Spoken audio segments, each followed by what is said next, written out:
Võ quyền mọc mặt hai đứa mày.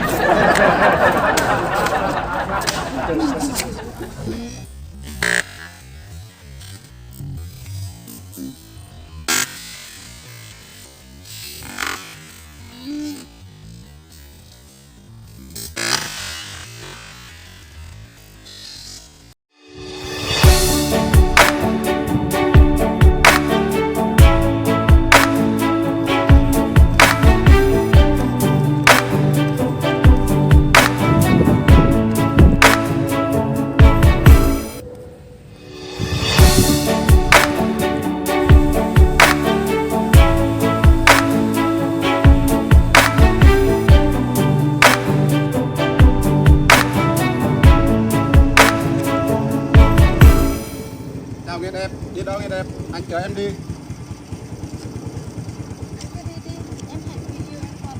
Thì em đi đâu nói đi, Nghĩa đẹp như em anh chở miễn phí thôi, không lấy tiền đâu. Anh đi đi, để em qua đón em rồi. Và thôi anh đi nhá.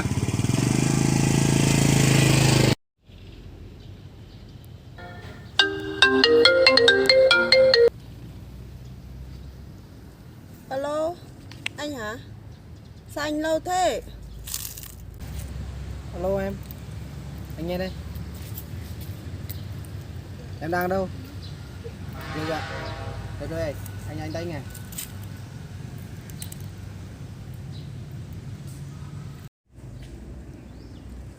Chắc anh ấy không qua đón mình rồi. Thôi đi vội thôi.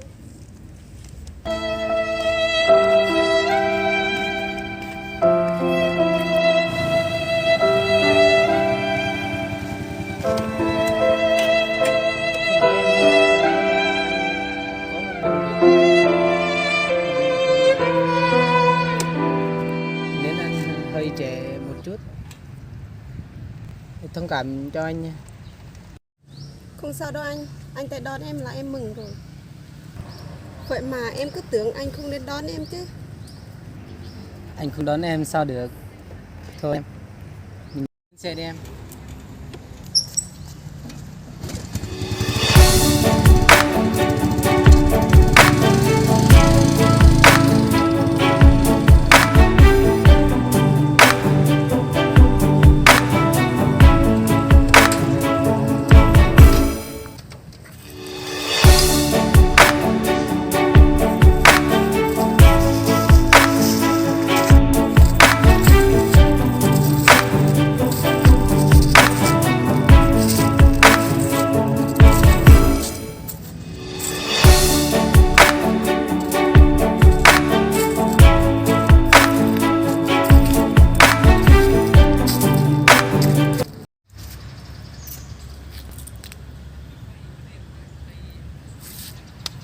Em à, mình yêu nhau từ lâu rồi.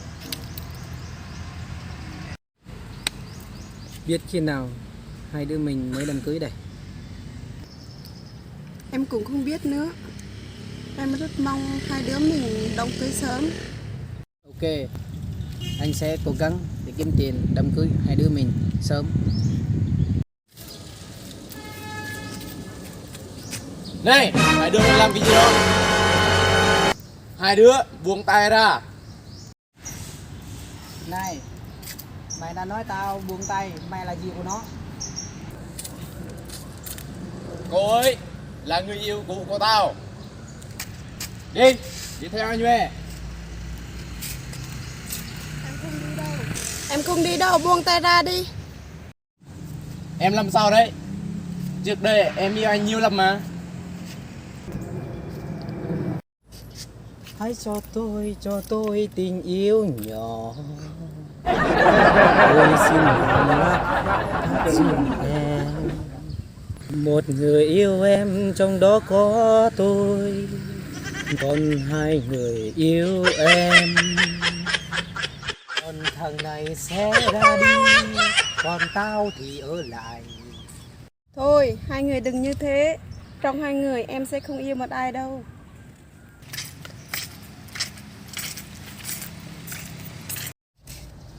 Em à, em đừng như vậy được không? Hay đi theo anh được. Này, tao kết mày nắm tay cô ơi lắm. Này, anh thằng kia làm gì vậy? Mày có buông tay ra không? Lại là mày nữa hả? Mày là gì của cô ấy hả? Tao là cái gì của cô ấy hả? Tao xin giới thiệu. Tao là em trai của chị ấy. Mày mau cút khỏi mặt tao. Tao yêu cô ấy, tao không đi. Hai đứa mày không đi hả? Tao sẽ cho hai đứa mày biết tay tao. Võ quyền mọc mặt hai đứa mày.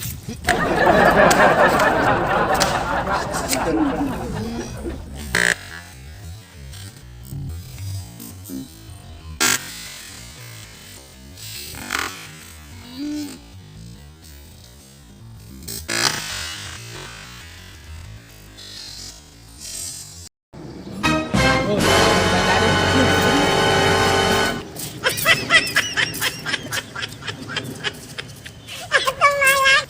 Thì nó có làm chị gì không? Không sao đâu em. Theo em về.